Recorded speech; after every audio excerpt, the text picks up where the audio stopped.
In this video today, I am going to talk about this subject, identifying emerging markets, where seasoned investors are putting their money. And yes, I have to read this, the title, because I didn't write it. That's not in my own words.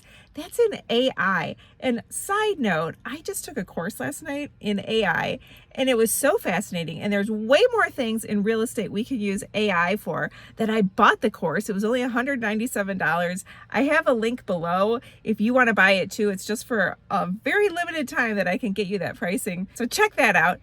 So I am going to tell you in this video today a few subjects. And first of all, I'm going to answer the question, where is the emerging market? It is in Detroit. And I am going to make my case because I talk to investors almost every day. I flip houses, I sell houses in Detroit. I know Detroit, and I'm going to share some really important stuff with you. So we're going to talk about where to buy in Detroit, the price you should expect to pay, and two of the really major pitfalls when you buy a house in Detroit, how your investment can go wrong.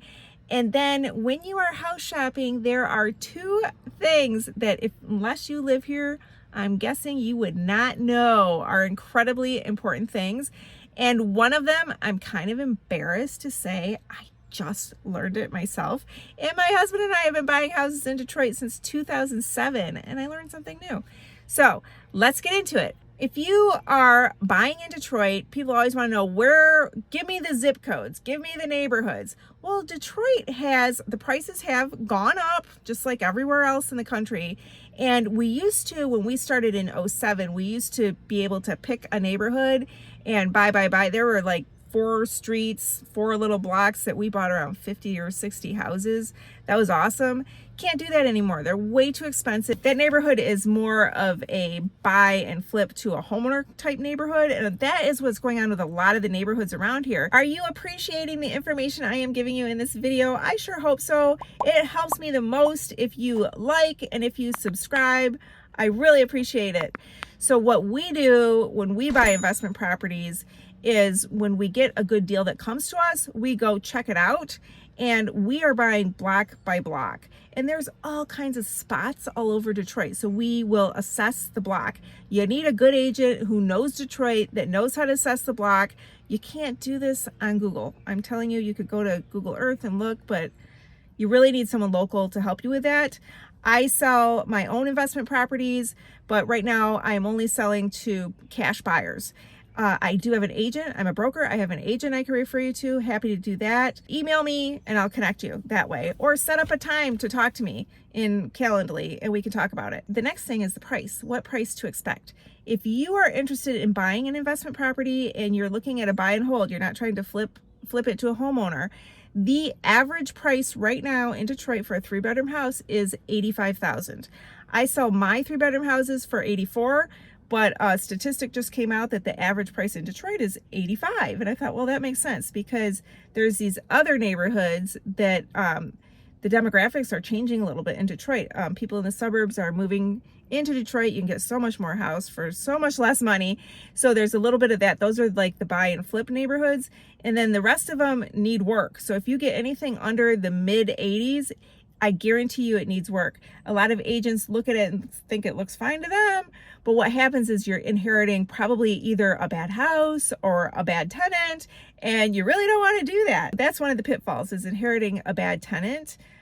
I did make an online course. If you are interested in doing this yourself in Detroit, most definitely you will want to look at my course. One of the things in my course, I have 15 things that you should ask for if you are buying a Detroit property and the tenant has Section 8, or even if they don't have Section 8, you can still use my list that's in my course. Other pitfall is the property management, and that's really why I made my course, because I have seen so many people lose their shirts in Detroit because of property management. So I highly encourage people to take my course and do it yourself. And if you can't do that, I have a really great person that I brought onto my team recently who's doing what I'm calling hybrid property management. So maybe you can do everything but place a tenant, or you don't want to take the maintenance calls.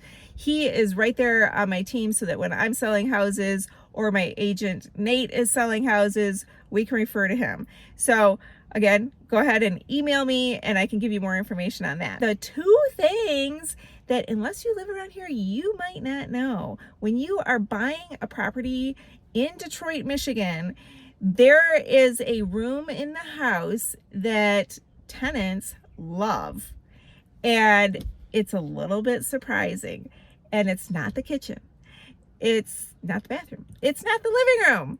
It's the basement. Don't ever buy a house in the city of Detroit that does not have a basement. You need a clean, fresh basement. And I'm not talking finished. It just has to be painted and clean and not nasty. You can't buy a house where it smells bad, because tenants in Detroit love that extra living space and they are using it. It's not just a place to store their junk. They use that space. Now the second one, this one surprised me. We recently bought a house on a dead end, and I told my hybrid property manager who just came on my team, I'm like, okay, so when you're advertising this house, you got to tell them that it's on a really quiet street, because it's a bunch of single moms that typically have Section 8 who are the renters in Detroit. And the drivers in Detroit, if you think people hear about dangerous cities, it's the drivers that are the most dangerous thing in Detroit. There's a lot of accidents because, I don't know, people don't really obey the stop signs and within the city. So I said, tell them it's going to be a quiet street. They all have kids. They'll love it. And he said, Monique, I've been having the worst problems getting this house rented. And I said, well, what's the feedback? He said, it's because it's a dead end. And I'm like, but it makes it quiet. And so he asked someone, why is it you don't like a dead end? And she said, because if I need to get out, I want to go either way. I'm like, wow, I've never thought about that before. That's sad to me. I don't know what to say about that. That was just really a shock to me and sad to me that would be somebody's thinking when they're renting a house in Detroit. So that's something to think about too. Thank you so much for watching.